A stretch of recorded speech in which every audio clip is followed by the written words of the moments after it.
नमस्कार। नेपाल टेलिभिजन हेरेर बसिरहनुभएका सम्पूर्ण आदरणीय दर्शक महानुभावहरूमा काठमाडौँ महानगरपालिकाको साप्ताहिक टेलिभिजन कार्यक्रम नेपाल मण्डलको आजको अङ्कमा यहाँहरूलाई स्वागत छ। दर्शकबिन कार्यक्रममा हामी काठमाडौँ महानगरपालिका क्षेत्रभित्रका विविध गतिविधिहरू यहाँहरू सामु प्रस्तुत गर्दै आइरहेका छौँ। जनचासोका विषयहरू उठान गर्दै आइरहेका छौँ अनि त्यससँग सम्बन्धित व्यक्तित्वसँग पनि कुराकानी गर्दै आइरहेका छौँ। आजको कार्यक्रममा भने हामी पछिल्ला दिनमा काठमाडौँ उपत्यकाको वायु प्रदूषणले गर्दा एउटा बेग्लै समस्या आउने हो कि भन्ने आशंका पैदा भइरहेको छ। यो वायु प्रदूषणले मानव स्वास्थ्यमा कस्तो असर पर्न सक्छ, यसबाट कसरी बस्ने, आम नागरिकहरूले ध्यान पुर्याउनु पर्ने कुराहरू के हुन सक्लान् अनि स्थानीय सरकार तथा सरोकारवाला निकायहरूले के गर्नु पर्ला, यो विषयमा कुराकानी गर्नेछौँ। त्यसका लागि आज हामीसँग कुराकानी गर्नको लागि हुनुहुन्छ नेपाल स्वास्थ्य अनुसन्धान परिषदका डाक्टर हुनुहुन्छ मेघनाथ धिमाल। यहाँलाई स्वागत छ। सबैजना नमस्कार। अहिले पछिल्लो दिन हेर्ने हो भने काठमाडौँ उपत्यकामा अत्यन्तै वायु प्रदूषण भयो। दक्षिण एसियाकै सबैभन्दा प्रदूषित सहर भयो भनेर समाचारहरू त आइरहेका छन्। यद्यपि हामीले पनि अनुभव गरिरहेका छौँ वायु प्रदूषण अत्यन्तै बढ्दै गइरहेको छ। यो कारण के होला? एकदम राम्रो प्रश्न सोध्नुभयो। वास्तवमा काठमाडौँ उपत्यकाको वायु प्रदूषण यो नयाँ विषय चाहिँ होइन, यसरी हामीले बुझ्नु पर्यो। किनभने हामीले धेरै वर्षदेखि लगातार अध्ययन र अनुसन्धान गर्दा के देखेको छ भने स्पेसली यो हिउँदको बेला चाहिँ काठमाडौँको वायुको गुणस्तर हाम्रो राष्ट्रिय मापदण्ड जुन 40 माइक्रोग्राम पर घनमिटर हो, त्योभन्दा धेरै गुणा बढी हुन्छ। कहिलेकाहीँ 4-5 गुणै बढी हुन्छ। विश्व स्वास्थ्य सङ्गठनको तुलना गर्दा धेरै बढी। र यो साल के भयो त भन्दाखेरि हाम्रो हिउँदे वर्ष भएन, लामो समयसम्म चाहिँ पानी नपरेको कारणले खडेरीहरू भयो अनि त्यसमा थप हाम्रो डढेलोहरूको घटना धेरै भए होइन, जुन हाम्रो मोडिसरको डाटाबाट देखिन्छ र केही आगलागीको घटनाहरू। यो कारणले गर्दाखेरि चाहिँ जुन भइरहेको वायुको प्रदूषण थियो काठमाडौँ उपत्यकाको, त्यसमा थप प्रदूषण थपियो। र अर्को के भयो भन्दाखेरि हाम्रो वायुमण्डल स्थिर भयो। हामीले हेर्नु भने अहिले चाहिँ हावा चलिरहेको छैन होइन, विन्डहरू आइरहेको छैन, जसले गर्दाखेरि चाहिँ यो डिस्पर्सन हुन पाएन, हावा छरिन पाएन। त्यसले गर्दाखेरि एक किसिमको तुवालो चाहिँ हाम्रो आकाशमा देखिरहेछ, जसले गर्दा सूर्यको विकिरणलाई पनि छेल्दिएको छ र हामीलाई चाहिँ एक किसिमको भनेको प्रदूषणको साँच्चै अनुभव भइरहेछ। यही साल पनि हामीले पुष महिनामा यस्तै घटना भएको थियो, तर भाग्यवश के हो भने त्यसको भोलिपल्टदेखि घटेको थियो। तर अहिले चाहिँ तपाईँको चैत 13 गतेदेखि सुरु भएको यो तुवालो केही मात्रामा त आज अलिकति घटे जस्तो छ, तर अझै पनि चाहिँ हाम्रो यो एयर क्वालिटी इन्डेक्स भन्छौँ, यो वायुको गुणस्तर मापन गर्ने एउटा सूचक हो, त्यो चाहिँ 300 भन्दा बढी भयो भने चाहिँ एक किसिमको विपद घोषणा गर्नुपर्ने चाहिँ हाम्रो काठमाडौँ उपत्यकाको वायुको गुणस्तर व्यवस्थापन कार्ययोजनामा हाम्रो मन्त्री परिषदले गत वर्ष 2076 साल फागुन 12 गते स्वीकृत गरिसकेको छ। त्यो अनुसार नै अहिले हामीले केही जस्तो भनौँ न सूचनाहरू प्रकाशन गर्ने, जसले गर्दाखेरि व्यक्तिहरूलाई चाहिँ तपाईँको घर बाहिर नआउन हामी आग्रह गरिरहेछौँ। स्कुलहरूलाई अहिले बन्द गर्नुपर्ने स्थिति छ। त्यो चाहिँ हाम्रो कार्ययोजना अन्तर्गतको हो होइन। तर अहिलेको प्रदूषण भनेको नयाँ चाहिँ होइन, तर अहिलेको यो डढेलोदेखि अरू कारणले गर्दा थपिएर हाम्रो इन्टरनेसनल लेभलमा एक किसिमको हेजार्डस भनौँ न एकदम घातक खालको वायुको गुणस्तर देखिएकोले गर्दा यो गर्नु परेको हो। र जहाँसम्म चाहिँ अब कम्पेयर गर्ने कुरा छ त्यसमा चाहिँ मेरो अलिकति फरक मत छ। जस्तै अब यहाँले यति कुरा भनिरहँदाखेरि हामी लामो समय लकडाउनमा पऱ्यौँ होइन। लकडाउन पछाडिकै समय हेर्ने भने नेपालको वायु प्रदूषण चाहिँ अत्यन्तै नभएको अवस्था भनेर हामीले रिपोर्ट पनि सार्वजनिक गरेका थियौँ। वातावरण विभागले पनि त्यसको तथ्याङ्क सार्वजनिक गरेको थियो होइन। अब यो लामो समय लकडाउन भइरहँदाखेरि काठमाडौँ उपत्यकाको वायु यति सफा, यति राम्रो होइन, इतिहासकै महत्त्वपूर्ण पनि भन्ने चर्चा आयो। यो अवस्था भइरहँदा एक्कासी यो आउनुको कारण पनि होला नि त, किन लामो समय सहज भइरहेको वायु प्रदूषण एक्कासी यो आउनुको कारण के होला? एकदम राम्रो। यो जस्तो हजुरले सोधेको विषय कहाँ गएर गाँसिन्छ भने वायु प्रदूषणका स्रोतहरू के हुन् त भन्ने कुरो गाँसिन्छ। लकडाउन गर्नुको मतलब हामीले के गर्यौँ त भन्दा यातायातका साधनहरू अथवा सहरी साधनहरू चल्यौँ, त्यहाँबाट आउने चाहिँ तपाईँको इमिसन घट्यो होइन। दोस्रो कुरो चाहिँ तपाईँको के भयो त भन्दा कल कारखानाहरू पनि बन्द भए, इटा भट्टाहरू पनि बन्द भए, त्यहाँबाट पनि घट्यो। र फर्चुनेटली हेर्नु भने गत वर्ष योभन्दा बढी पानी परेको छ होइन। त्यो कारणले गर्दाखेरि चाहिँ अब डेफिनेटली अब यो भनौँ न विभिन्न चाहिँ यसको स्रोतहरूमै कमी भएपछि होइन कम हुने नै भयो। र तर के छ भने गत वर्षको लकडाउन बाहेकको डाटा हेर्ने हो भने प्रदूषण चाहिँ प्रत्येक वर्ष हिउँदमा बढी नै छ। हाम्रो लगभग कार्तिकबाट बढ्छ र चैत वैशाख महिनासम्म अब त हाम्रो प्री मनसुन सुरु नहुने बेलासम्म अथवा प्री मनसुनको हेभी रेनफल नहुन्जेलसम्म एकदमै प्रदूषण हाई नै हुन्छ। त्यो गर्दाखेरि हामी काठमाडौँवासीहरू 365 दिनमा लगभग 150 दिन चाहिँ हामी प्रदूषित हावा नै सेवन गर्न बाध्य छौँ। हाम्रो राष्ट्रिय मापदण्डभन्दा धेरै गुणा बढीको चाहिँ प्रदूषित हावा नै हामीले चाहिँ लिइरहेका हुन्छौँ कि। अब ठ्याक्कै अहिलेको अवस्थाले हेर्ने भने सरकारले काठमाडौँ उपत्यकामा त विद्यालयहरू बन्द गर्न आग्रह पनि गरेको छ, सोही अनुरूप विद्यालयहरू बन्द नै छन् यतिखेर। यो अवस्थामा मानव स्वास्थ्यमा पर्न सक्ने समस्याहरू चाहिँ के हुन् त्यो चाहिँ अलिकति प्रश्न पारिदिनुहोस् त। आम नागरिकहरूलाई अहिले के होला भन्ने कौतूहलता छ, बाहिर निस्किन नसक्ने अवस्था छैन भनिरहेको छ। यद्यपि बाध्यकारी अवस्थामा पनि छौँ हामी, बाहिर निस्किनुपर्ने अवस्था छ होइन, दैनिक जीविकोपार्जनको लागि पनि हिँड्नुपर्ने अवस्था छ। सरकारले अत्यावश्यक काम बाहेक भनेको छ, अत्यावश्यक काम केला भन्ने एउटा समस्या छ। यसले गर्दाखेरि यसबाट पर्न सक्ने, स्वास्थ्यमा पर्न सक्ने असरहरूको बारेमा अलिकति भनिदिनुहोस्। अब हामी धेरै जसो चाहिँ अब वायु प्रदूषण भने त्यो स्वास्थ्यलाई मात्रै हेर्छौँ, तर यो धेरैलाई असर गर्छ। तर अहिले हजुरले उठाएको सवाल चाहिँ स्वास्थ्यमा कुरा गर्ने हो भने वायु प्रदूषणले हामीलाई एउटा इमिडिएटली तत्काल गर्ने असर जस्तो चाहिँ घाँटी खसखसाउने होइन, अब हाम्रो चाहिँ नाकहरू पोल्ने, आँखा रसाउने, रातो हुने, छालाहरूको एलर्जी हुने चाहिँ यी चाहिँ तुरुन्त देखिने समस्याहरू हुन्। त्योभन्दा बाहेक चाहिँ हाम्रो चाहिँ जस्तै क्यान्सर गर्छ, फोक्सोको क्यान्सर गर्छ होइन, तपाईँको जस्तै मस्तिष्क घातहरू गरिदिन सक्छ होइन, हृदयघात गरिदिन सक्छ, हामी मुटु रोग भन्छौँ। त्यस्तै गरी तपाईँको यो दीर्घ श्वास प्रश्वास सम्बन्धी समस्या जस्तै दम हुने मान्छेलाई अथवा सिओपिडीहरू हुने गर्छ है। मुटु रोग भयो, श्वास प्रश्वास सम्बन्धी रोगहरूदेखि लिएर अहिले पछिल्लो अध्ययनहरूले के देखाएको छ त भन्दा वायु प्रदूषण बढेपछि रक्तचाप पनि, उच्च रक्तचापहरू बढ्छ, अर्को कुरो दम पनि बढ्छ है। र अझ अहिले पछिल्लो दिनमा जुन अहिले हामी कोभिडको महामारीमा छौँ होइन, यो पेन्डेमिकमा छौँ र के अध्ययनले इन्डियामा भएकोले के देखाउँछ भने यो वायु प्रदूषणले कोभिड-19को मृत्युलाई लगभग 15% बढाउँछ भनेर देखाएको छ। र हामीले पनि अहिले केही तथ्याङ्कहरू विश्लेषण गर्दाखेरि चाहिँ 1 माइक्रोग्राम पर घनमिटर वायुको प्रदूषण बढ्दाखेरि लगभग 25%ले चाहिँ कोरोनाको केसहरू बढेको देखिया छ यहाँ पनि।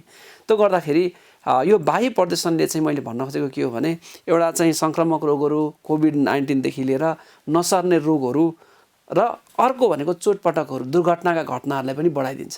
त्यो भएकोले यसलाई चाहिँ सम्बोधन गर्न अत्यावश्यक छ। यो 2-3 दिनको अवस्था हेर्ने भने यहाँले भने जस्तै धेरै मानिसहरूको आँखा पोल्ने, आँखा दुख्नेदेखि छालामा हुने एलर्जीहरू सबै भइरहेको पनि धेरै मानिसहरूले भनिरहेको छ होइन, आँखा पोलिरहेको छ, के हो भन्ने खालको छ। अब यहाँले भनिसक्नु भएको छ यो वायु प्रदूषणकै यो प्रत्यक्ष असर हो होइन, देखिने असर भयो, यिनीहरू नदेखिने असर त धेरै छन्। अब यो अवस्थामा आम नागरिकले, सरकारले भने जस्तै घरबाट बाहिर ननिस्कने अवस्था आम नागरिकको छैन, यो अवस्थामा चाहिँ सुरक्षित रूपले सहजताका साथ अगाडि बढ्नको लागि केही त गर्नु पर्ला नि, भूमिका त केही होला नि, यहाँले भनिदिनु पऱ्यो। त्यो के गर्दाखेरि उहाँहरूको दैनिकी जीविकोपार्जन नै होस्, सरकारले गरेको आग्रहलाई पनि केही न केही मात्रामा थप मिलोस्, के गर्न सकिएला। अब कसरी अब हामी जस्ता नागरिकहरू बाहिर निस्किनु परिरहनु पर्ने अवस्था छ, आम नागरिकहरू दैनिक गुजारो गर्नको लागि बाटोमा निस्किनु पर्ने अवस्था छ। यी नागरिकहरूले यो प्रदूषणबाट उन्मुक्ति पाउनको लागि आफ्नो स्वास्थ्यलाई ख्याल गर्दा के गर्नुपर्छ? अब यो हामी वातावरण विज्ञानमा के भन्छौँ भने थिङ्क ग्लोबली एक्ट लोकली भन्छौँ कि सोच्नुपर्ने चाहिँ विश्वव्यापी रूपमै हो, तर गर्नुपर्ने स्थानीय तहमा हो। मैले किन भनिरहेको छु भने हामीले जति धेरै प्रदूषणलाई घटाए तापनि यो ट्रान्सबाउन्डरी मुभमेन्टले गर्दा त यहाँ आइपुग्छ। त्यो भएकोले पहिलो कुरो त ग्लोबल इफोर्टै हुनुपर्ने हुन्छ। मैले किन भनिरहेको छु भने विश्व स्वास्थ्य सङ्गठनले के भन्छ भने वार्षिक 70 लाख मान्छेहरू वायु प्रदूषणले मर्छन् भन्छ होइन। अब विश्वभरको तथ्याङ्क र त्यसमा पनि के छ त भन्दा तपाईँको लगभग 92% व्यक्तिहरू जो चाहिँ गरिब देशहरूमा बस्नुहुन्छ उहाँहरू चाहिँ विश्व स्वास्थ्य सङ्गठनले भनेको 10 माइक्रोग्राम पर घनमिटर भन्दा बढी मात्राको हावा चाहिँ भनौँ न बाँच्न बाध्य हुनु पर्यो। भनेपछि मृत्यु कहाँ हुँदो रहेछ त भन्दा बढी यो लो एन्ड मिडल इन्कम कन्ट्रीमा। भनेको त्यसको के हो, चोइस नभएर हो होइन। त्यो भएर अब मैले तल आउनुपर्ने कारण चाहिँ पहिले त ग्लोबल इफोर्ट हुनु पऱ्यो, त्यसपछि रिजनल इफोर्ट हुनु पऱ्यो र सबैभन्दा बढी प्रदूषित हुने ठाउँ भनेको एसिया हो, अफ्रिका हो होइन। त्यो भएकोले गर्दाखेरि यहाँको चाहिँ कमसेकम एउटा चाहिँ रिजनल इफोर्ट हुनु पर्यो किनभने हामीले यहाँ प्रदर्शन गर्दैनौँ तर इन्डियामा प्रदर्शन छ भने गत 1-2 वर्ष अगाडि हेर्नु भने त्यहाँको हावालाई बढाएर यहाँ ल्याएर यहाँ चाहिँ तपाईँको हिले वर्षा भएको थियो नि त्यो भएकोले गर्दा मतलब यहाँको मात्र इफोर्टले हुँदो रहेछ भन्न खोजेको मैले अब रह्यो के त भन्दा समस्या त भइसक्यो सोर्समा हामी घटाउँला प्रदूषणलाई नियन्त्रण गरौँला तर स्वास्थ्य बचाउन के गर्ने भन्ने जुन हजुरको प्रश्न छ हामीले पहिलो कुरो चाहिँ के गर्नु पर्यो भने सकेसम्म र सम्भव भएसम्म घर बाहिर आउनु भएन किनभने घर बाहिर जति हामी आउँछौँ बढी एक्सपोजर हुन्छ दोस्रो कुरो चाहिँ स्वयं भनौँ न भोलिन्टियर हिसाबले चाहिँ हामीले सकेसम्म गाडीहरू सवारी साधनहरू चलाउनु भएन सम्भव हुन्छ भने होइन नभएपछि गर्नै पर्यो जस्तै एम्बुलेन्सहरू अरू प्रयोग गर्नै पर्यो तेस्रो भनेको चाहिँ के हो त भन्दा हामी सबैले आम नागरिकले घरमा जस्तो पूजा गर्दा पनि जुन हामी धूप बत्तीहरू बाल्छौँ त्यो पनि कम गर्नु पर्यो किनभने त्यसको पनि एकदमै सोर्स बढी हुन्छ होइन त्यसले पनि धेरै गरिहाल्छ कि घरबाटै सुरु भयो नि त अब ग्रामीण क्षेत्रमा गयो भने यो फेरि अहिले काठमाडौँ उपत्यका भनेर बाहिर पनि यो प्रदूषण एकदम बढिरहेछ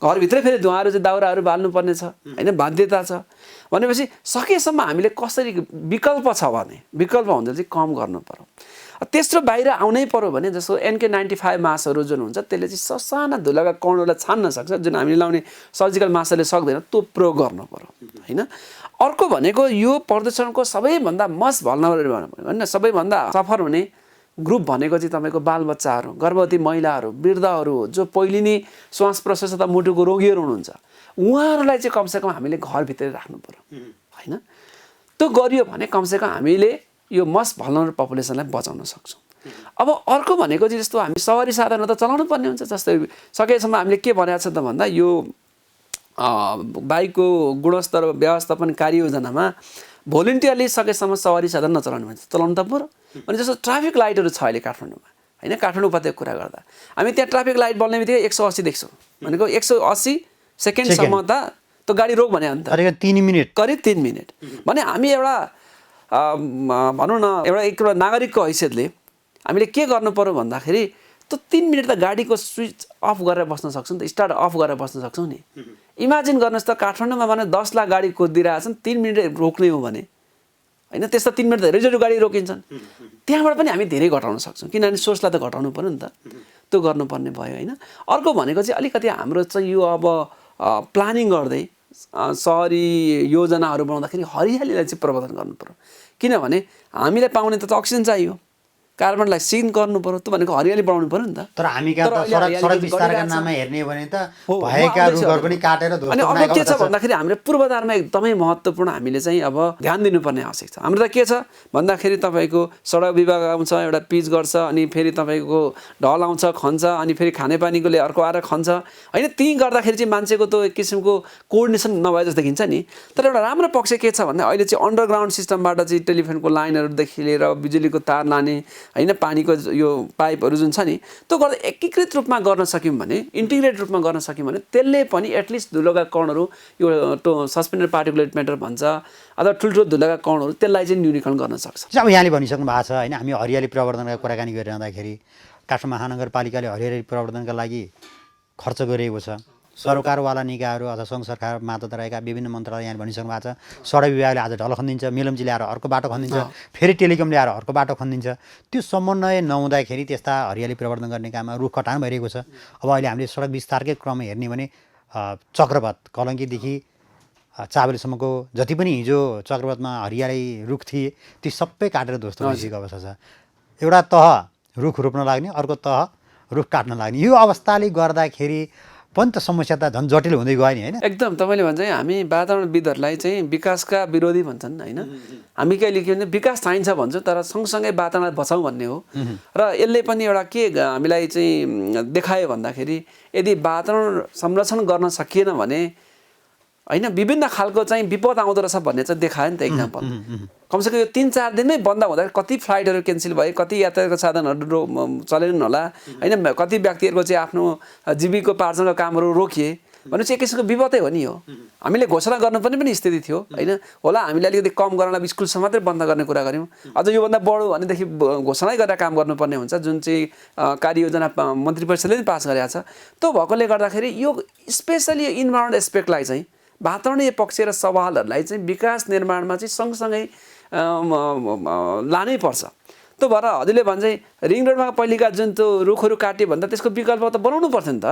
अहिले खुल्ला भएको छ, त्यो हाम्रो कमजोरी भयो, सरकारको कमजोरी भन्छु म होइन। तर त्यसलाई चाहिँ अब हामीले कमजोरी भयो भन्दा अब सिकेर होइन भविष्यमा आउने चाहिँ जुन योजनाहरू छ त्यसमा चाहिँ अगाडि लानुपर्छ। जस्तै केही राम्रो अभ्यास भएको छन्, जस्तो माइती घरदेखि लिएर हामी त्रिपुरेश्वर के अरे कोटेश्वरसम्म गयौँ भने त त्यहाँ बिचमा त कमसेकम अलिकति भए पनि हरियाली देख्न पाउँछौँ नि त, हुँदैन भएको त होइन होला। रिङ रोडको कुरा गर्दाखेरि पनि अब हामी विस्तार गरिरहेछौँ, सायद विस्तार गरिरहेको बेला चाहिँ अलिक सफल हुँदैन भनेर होला। तर म के भन्छु भन्दाखेरि कमसेकम विस्तार भइसक्ने बेलासम्म चाहिँ रिङ रोडमा पनि जुन हिजोको ग्रिनरी थियो कमसेकम त्यसको डबल ग्रिनरी चाहिँ हुनुपर्छ। अब यहाँले वातावरणको हिसाबले कुराकानी गर्ने हो र हामीले आज कुरा पनि त्यही विषयमा गरेका छौँ। काठमाडौँ उपत्यकामा हरियाली त एक हिसाबले भने निमिटानी पारिसकेको अवस्था छ होइन। त्यो स्वीकारे पनि अस्वीकार गरे पनि एउटा त स्थानीय सरकारहरूलाई वृक्षारोपण हरेक वर्ष गरेको अवस्था छ, अर्को वर्ष हेऱ्यो सडक विभागले गरेर खनेर त्यो ध्वस्त बनाएको अवस्था छ। हामीले हिजो डाँडा काँडाहरू प्लटिङ गरेर सबै ध्वस्त बनाएका छन्, जङ्गलहरू फडान भइसकेका छन् होइन। सरकारले कुन ऐन नीति टेकेर त्यो व्यवस्थापन गर्यो त्यो फरक पाटो होला। सरकारमा बस्ने अथवा सरकारवाला निकायहरूले कहाँ प्लटिङ गर्न दिन मिल्ने, कहाँको जङ्गल फडानी गर्न मिल्ने नमिल्ने त्यो उहाँहरूको कुरा हो। यद्यपि हामी यहाँले भनिसक्नु भएको छ वातावरणविदहरूलाई अथवा वातावरण अधिकार कर्मीलाई चाहिँ यो विकास विरोधी भन्छन् भन्ने कुराहरू। अब हामीले आम नागरिकहरूलाई चेतना अभिवृद्धि गर्न नसकेको हो कि भन्ने पनि कुरा होला। जस्तै यहाँले भनिसक्नु भएको छ ट्राफिक लाइटमा हामी रातो बत्ती बलिरहँदा 3 मिनट अहिलेको सिस्टमले 3 मिनट उसलाई त्यहाँ रोक्छ। त्यो रोक्ने बेलामा हामीले स्टार्ट मात्रै बन्द गर्न सक्यौँ भने एक वातावरण प्रदूषणमा पनि कमी आउने भयो, अर्को इन्धन खर्चमा पनि आर्थिक रूपले पनि मुलुकलाई त समृद्ध बनाउने भयो नि त, त्यहाँ पनि कमाउने भयो। तर यो विषयतिर खासै चर्चा गरेको बहस गरेको पाइँदैन नि। यो चाहिँ किन होला? यहाँ एउटा वातावरणको अध्ययन अनुसन्धान गरिनु भएको छ लामो समयदेखि होइन। आम नागरिकको स्वास्थ्य सुरक्षित हुनुपर्छ भन्ने हिसाबले लागिरहनु भएको छ। यहाँको अनुभवलाई हेर्ने भने किन चाहिँ यो आम नागरिकसम्म पुर्याउन सक्दैनौँ हामी? जुन बेला भयो त्यही बेला चाहिँ हतारले ल अब गरौँ भन्ने खालको हतारमा गरेर त सम्भावना हुँदैन। यसलाई चाहिँ म अलिकति पोजिटिभ डेभिएन्सको हिसाबले हेर्छु होइन, सकारात्मक पक्षले हेर्नु पर्यो। पहिलो कुरा चाहिँ हाम्रो संविधानलाई हेरौँ न। संविधानको धारा 30ले के भन्छ भन्दा स्वच्छ र सफा वातावरण बाँच्ने प्रत्येक नागरिकको नैतिक अधिकार हो भनेपछि देशको सर्वोच्च कानुन भनेको त संविधान हो। संविधान त व्यवस्था भए रहेछ। अब त्यस पछाडि हेर्ने भने हाम्रा विभिन्न ऐनहरू छन्, नेवाली छन्, नीतिहरू छन्। ती हेर्ने भने मलाई कता कता कस्तो लाग्छ भने नेपाल विश्वको कमसेकम टप 10 देशमै पर्छ होला वातावरण संरक्षणमा कानुनी हिसाबमा जस्तो लाग्छ, कागजी रूपमा। दोस्रो कुरो प्रकृतिको हिसाबले हेर्ने भने आज पनि हामीसँग 40% भन्दा बढी वन जङ्गल छ। हरियालीकै कुरा गर्दा पनि विश्वमा हामी अगाडि नै छौँ, त्यसमा पनि कम छैनौँ। अब के रह्यो त भन्दा कार्यान्वयनको पक्षको कुरा। कार्यान्वयनमा कुरा चाहिँ के हो भन्दाखेरि मलाई लाग्छ अघि हजुरले भने चाहिँ प्रत्येक नागरिक सभ्य नागरिक हुनुपर्छ। आज हामीसँग 3 तहका सरकार छन्, सङ्घीय सरकार छ, प्रादेशिक सरकार छ, स्थानीय सरकार छ। सबैको रोल रेस्पोन्सिबिलिटी क्लियर छ र वातावरणीय पक्षको कुरा गर्दाखेरि 3 तहकै सरकारको उस मातहतमा यो पर्छ। अहिले पनि तपाईँको घर जग्गा पास गर्नु पर्यो भने, स्पेसली घर निर्माण गर्नु पर्यो भने घरको त नक्सा पास गर्ने बेलामा त यतिवटा वृक्षारोपण गर्छु अनि यति फिट बाटो राख्नुपर्छ भनेको छ नि त। वातावरण जोगाउनको लागि निश्चित रकम सरकारले फेरि त्यहाँबाट पनि लिएको पनि छ। हामी पेट्रोल हाल्छौँ, पेट्रोलमा पनि ट्याक्स त लागेको छ। अब रह्यो 2टा कुरा। पहिलो कुरा चाहिँ आएको रेभेन्यू सही खर्च भएको छ कि छैन भन्ने चाहिँ नीति निर्माण तहको व्यक्ति र नागरिक समाजले पनि प्रश्न उठाउने बेला भएको छ। किनभने हामीले संविधान अनुसार त स्वच्छ वातावरण बाँच्न पाउनु पर्यो नि त। भनेपछि वातावरण संरक्षणको लागि उठाएको पैसा त वातावरण संरक्षण खर्च गर्नु पर्यो, भयो कि भएन? एक। दोस्रो कुरो त्यो जुन नीति र अथवा कानुनमा जुन कुरा लेखिएको छ नि, कमसेकम घर निर्माण गर्दाखेरि यतिवटा रुख रोप्नुपर्ने अथवा यति फिट बाटो छोड्नुपर्ने भन्ने कुरा चाहिँ हामी आम नागरिकले लागू गर्ने कि नगर्ने, कि यस्तो गर्नुपर्छ भनेर उल्टै हामी चाहिँ होइन मेरो काम चाहिँ होस् भन्नेमा छौँ नि त। त्यो भएर प्रत्येक नागरिक जबसम्म सचेत र सजग हुँदैन, मलाई लाग्छ राज्यले मात्र एक्लै गर्न सक्दैन। हामीले राज्यलाई मात्र दोष दिउँ, आफूले दोष भएन। किन राज्यको काम चाहिँ म के सवाल भन्छु भने कमसेकम नीति नियम र कानुन त बनाएको छ नि त, त्यो कार्यान्वयन मात्र कहाँ गयो भने सामूहिक प्रयास नभए त सम्भव छैन। जनताले पनि सजग हुनु पर्यो, क्वेसन उठाउनु पर्यो नि त जनताले, यहाँ चाहिँ भएको छैन भन्ने कुरो, र राज्यले पनि त्यसलाई फेसिलिटेट गरिदिनु पर्यो, सहजीकरण गरिदिनु पर्यो होइन। त्यो भएर मैले भन्न खोजेको चाहिँ निचोडमा के हो भने हामी सब आम नागरिक सजग र सचेत भएर यो अभियानमा लाग्नुपर्छ। लागेपछि हामी केही मात्रामा भए पनि यो प्रदूषणलाई घटाउन सक्छौँ। त्यो प्रदूषणलाई घटाउनु भनेको मतलब हामी हाम्रो स्वास्थ्यलाई पनि राम्रो बनाउनु हो र हाम्रो जुन जन्मिने होइन भोलि आगामी जुन भविष्यको सन्ततिहरू छन् तिनीहरूको लागि पनि यो हामीले चाहिँ प्रकृतिलाई बचाउन सक्यौँ। अब यहाँले प्रकृति संरक्षण गर्नको लागि हाम्रा भावी पुस्तालाई हाम्रो प्रकृति सुन्दर प्रकृति स्वस्थ प्रकृति होइन हजुर। छोड्नुपर्छ भनिरहँदाखेरि हाम्रा पुस्ताले जे छोडेर जानुभएको थियो त्यो अब हामीले हाम्रा पुस्तालाई हस्तान्तरण गर्न सक्ने अवस्था त अहिलेको अवस्था हामी गरिरहँदाखेरिको अवस्थामा हेर्ने हो भने त सम्भावना छैन। हाम्रा जङ्गलहरू फडानी भइसकेका छन्। हाम्रा हिजोका डाँडा काँडा मैले सुरुवातमै भनिसकेको छु प्लटिङका नाममा अव्यवस्थित योजनाहरू बनाएर घर बनाउने काम भइरहेको छ होइन। राज्यको एउटा नीति छ तर त्यो नीति पूर्ण रूपमा कार्यान्वयन भइसकेको अवस्था छैन। अब अहिले पनि हेर्ने हो भने कतिपय खेतीयोग्य भूमि जग्गा अथवा चाहिँ सामुदायिक वनहरूलाई संरक्षण गर्नुपर्छ भन्ने कुरा छ तर ती फडानी भइरहेको अवस्था छ। हामी एकातिर वातावरण संरक्षण गर्नुपर्छ भन्ने आम नागरिकसँग विभिन्न शीर्षकमा रकम पनि लिने तर त्यो रकमहरू सही ठाउँमा प्रयोग नहुने अथवा आम नागरिकलाई सचेतना अभिवृद्धि गर्ने काममा नहुने बजेट फ्रिज हुने जनताले चाहिँ राहत पाएनन् भन्ने आम नागरिकको चाहिँ गुनासो छ।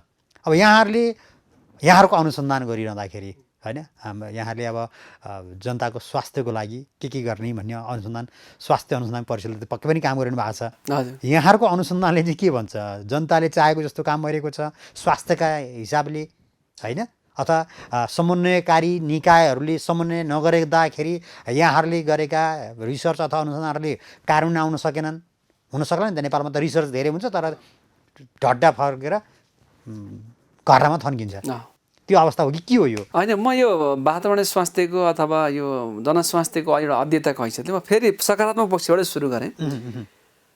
हामीले 1990मा जुन बच्चाहरू जन्मिन्थे जुनको उनीहरूको चाहिँ सरदर आयु हुन्थ्यो नि त्यो र अहिले 2019को कम्पेयर गर्ने हो भने लगभग 13 वर्षले बढेको छ। अहिले 2019मा हामीले गरेको अध्ययनले के देखाउँछ भने सरदर नेपालीको आयु 71 वर्ष छ। 30 वर्षको अवधिको डाटामा भने 13 वर्षले लगभग बढो। त्यसमा पनि महिलाको चाहिँ लगभग 73 छ पुरुषको 69 वर्ष छ 4 वर्षको फरक छ। किन त्यो पनि भनिदिनुहोस् है। म त्यो पनि भनिदिन्छु र यो खुसीको कुरा 13 वर्ष बढो तर दुःखको कुरा के छ भने हामी जुन हेल्दी लाइफ इयर हुनुपर्थ्यो नि स्वच्छ बाँच्ने चाहिँ हाम्रो 10 वर्षले घटेको छ। फेरि यो बिचमा आयु बढो तर हामी बाँचेको सबै आयु त हामी चाहिँ हेल्दी भएर त बाँच्दैनौँ नि त। त्यस पछाडि चाहिँ हामी तपाईँको के भन्छ रोगी भएर बाँच्छौँ। अनि कोही चाहिँ तपाईँको चाहिँ भनौँ इम्याच्योर डेथ भनेको मतलब चाहिँ भनौँ न आयु नपुग्दै मृत्यु हुन्छ होइन। त्यो चाहिँ हामी चाहिँ बर्डन अफ डिजिजमा क्यालकुलेट गर्छौँ होइन। मान्छेलाई अहिले आयुको मात्रै कुरा गरेँ र त्यो मृत्यु हेर्दा के छ त भन्दाखेरि अब अहिले हाम्रो तथ्याङ्कले 71% मृत्यु चाहिँ तपाईँको नसर्ने रोगले भइरहेछ। लगभग तपाईँको 8% मृत्यु भनेको चोटपटकको कारणले भइरहेछ। त्योभन्दा बाँकी रह्यो 21%। त्यो 21% भनेको चाहिँ तपाईँको सरुवा रोगहरू मातृ तथा नवजात शिशुको अथवा तपाईँको पोषण सम्बन्धी रोगहरूको कारणले चाहिँ मृत्यु हुन्छ। अब के हुन्छ त भन्दा नसर्ने रोगहरू भनेको मान्छे अलिकति उमेर पुगेर मर्ने हो। चोटपटकको भनेको कम उमेरकै मान्छेहरू मर्ने हो। अनि अरू कारण भने पनि कम उमेरकैले जसरी यो सरुवा रोगहरू भनेको अगाडिकै उमेरमा मर्छन्। अब के हुँदो रहेछ त भन्दाखेरि चोटपटकले मर्ने चाहिँ बढी अथवा इम्याच्योर डेथहरू चाहिँ पुरुषको बढी हुँदो रहेछ। त्यसले गर्दाखेरि पुरुषको आयु कम भयो महिलाको बढी भयो। रोड ट्राफिक एक्सिडेन्टदेखि अरूमा हेर्नुभयो भने धेरै कसको डेथ भएको छ त पुरुषको छ। किन पुरुषहरूको मोबिलिटी हाई हुन्छ। अहिलेको हजुरको प्रश्नको जवाब अब मैले यो तथ्याङ्क मैले किन भनिरहेको छु भने यो 71% नसर्ने रोगहरू बढ्नुको एउटा मेन कारण चाहिँ के हो त भन्दा प्रमुख कारण भनेको चाहिँ तपाईँको वातावरणीय प्रदूषण हो। र डाटाले के देखाउँछ भने टोटल मृत्युको 20% कारण भनेको चाहिँ तपाईँको यो वायु प्रदूषणको कारणले मर्छ। त्यसमा पनि 11% घरभित्रको धुवा धुलो कारण र बाँकी 9% चाहिँ तपाईँको बाह्य प्रदूषण भन्छ। अब बाह्य प्रदूषणको कुराकानी गरिरहँदाखेरि यहाँ खानपिएको कुरा पनि आउँछ। आजभन्दा 30 वर्ष अगाडि यहाँले तथ्याङ्कको कुराकानी गरिरहँदाखेरि 30 वर्ष अगाडि हामी जति स्वस्थ खानेकुरा खान पाउँथ्यौँ चाहे त्यो आउँदैछु तर एउटा कारण त के भयो त वायु प्रदूषणको कारण मैले अहिले प्रदूषणको कुरा गर्दै आएको। त्यसमा अब अर्को के त भन्दाखेरि हाम्रो खानपानमा चेन्ज भयो। हिजो हामी सबै के अर्ग्यानिक खान्थ्यौँ। आज खाने भनेको चाहिँ तपाईँको के छ त कि त्यो एन्टिमाइक्रोबियल युज गरेको छ कि पेस्टिसाइड युज गरेको छ। त्यसले गर्दाखेरि पनि जुन क्यान्सरदेखि अरू घटनाहरूमा त्यसको पनि कारक छ नि त। होइन त अब त्यसलाई एड्रेस गरेको छैन त्यो अर्को पाटोमा आउँछ फेरि तर प्रदूषणकै कारणले चाहिँ तपाईँको 20% बढ्दो रहेछ अब यसमा राम्रो पक्ष के छ भने घरभित्रको धुवा र धुलोलाई चाहिँ हामी बिस्तारै घटाउँदै गइरहेछौँ तर बाहिरबाट आउने धुलो धुवा हट्न तर सहरीकरण बढ्दै गइसकेपछि के हुन्छ बाह्य प्रदूषण चाहिँ बढिरहेछ र ओभरअलमा 20% भनेको चाहिँ तपाईँको 18% मान्छे चाहिँ धुम्रपानको कारणले मर्छन् तर 20% मान्छे चाहिँ वायु प्रदूषणको कारणले मर्छन् भनेपछि यो वायु प्रदूषणलाई चाहिँ यदि हामीले सही समयमा हैन सम्बोधन गर्न सकेनौँ भने चाहिँ यसले चाहिँ विकराल रूप लिन सक्छ किनभने नसर्ने रोग त हेर्नु अहिले प्रत्येक घर फ्यामिलीमा देखिरहेछ अनि यो वायु प्रदूषणले के गर्छ त भन्दा खालि त्यो श्वास प्रश्वास मात्रै होइन मुटु रोगसम्म मात्रै होइन कि यो प्रेसर बढाउनेदेखि लिएर डायबिटिज गर्नेसम्म चाहिँ गर्छ भन्ने विश्वव्यापी अध्ययन र अनुसन्धानले देखाइसकेको छ यी दुईटा त नेपालमा अधिकांश पहिला ग्यास्ट्रिक जस्तै भएको छ अहिले डायबिटिज र चाहिँ प्रेसर होइन हो जस्तै अहिले पनि हाम्रो सबैभन्दा मृत्युको नम्बर 1 काम भनेको स्क्यामेटिक हार्ट डिजिज हो मुटु रोग हो त्यसको मेन कारणै फेरि नम्बर 1 मा के पर्छ त वायु प्रदूषण पर्छ त्यो भएकोले अघि हजुरले जुन सोध्नुभएको प्रश्न थियो नि हाम्रा पुर्खाहरूले जुन तरिकाको एउटा भर्जिन इन्भाइरोमेन्ट छोडेर जानुभयो त्योमा आज हामीले चाहिँ के गर्यौँ त भन्दाखेरि विनाश गर्यौँ होला विकास निर्माण चाहिन्थ्यो होइन हिजो हिँड्नुपर्ने ठाउँमा आज हामी गाडी चढ्छौँ होइन अरू छ तर के भयो त भन्दा त्यसको क्षतिपूर्ति कहाँ गयो त भन्दा हाम्रो जुन हेल्दी लाइफ बाँच्नुपर्ने अधिकार थियो अब हामी आफैले घटाइरहेछौँ विकास त भयो तर कुन तौर तरिकाले भयो कहाँ गर्नुपर्ने थियो घरका आँगनमै बाटो पुर्याउनु पर्थ्यो कि पर्दैन थियो भन्ने कुरा पनि त महत्त्वपूर्ण होइन विकासका नाममा पनि त्यही त अहिले पनि तपाईँको ग्रामीण क्षेत्रमा स्थानीय सरकार आइसिडी राम्रो पक्ष के छैन घर घरमा एम्बुलेन्स पुग्ने खालको बाटो बनाएको छ तर के छ भने वातावरण पक्षलाई विचार नगर्दा प्रत्येक वर्ष चाहिँ हामी ठुल्ठुलो बाढी पहिरोको कारणले त धेरैको ज्यान क्षति भइरहेछ होइन त्यो भएकोले गर्दाखेरि यो यदि वातावरणीय पक्षलाई चाहिँ हामीले सँगसँगै समेट्न सकेनौँ भने भोलि ठुलो क्षति हुनसक्छ भन्ने सन्देश होइन त्यो सन्देश भनेको तपाईँको खडेरीबाट हुनसक्छ बाढीबाट हुनसक्छ पहिरोबाट हुनसक्छ अझै प्रदूषणको कारणले चाहिँ सङ्कटकाल हुनुपर्छ सङ्केत त देखिरहेछ होइन र यस्ता घटनाहरू हिजोभन्दा आज बढिरहेछन् अब अहिले हामीले यो अब वायु प्रदूषणको कुरा गर्दा गरेनौँ हिजो चाहिँ काठमाडौँ उपत्यका आइ बस्दाखेरि कुनै लामखुट्टे देखिँदैन थियो अहिले लामखुट्टेको चाहिँ भण्डार भइरहेछ यहाँ मात्रै नभएर उच्च भूभागमा पुगिरहेछ होइन तराई भएका रोगहरू माथि पुगेको छ होइन त्यो भएकोले गर्दाखेरि चाहिँ के छ भने वातावरणलाई हामी जति क्षति गर्छौँ वातावरणले हामीलाई पनि अर्को तरिकाले चाहिँ हामीलाई फेरि क्षति गरिदिरहेछ कि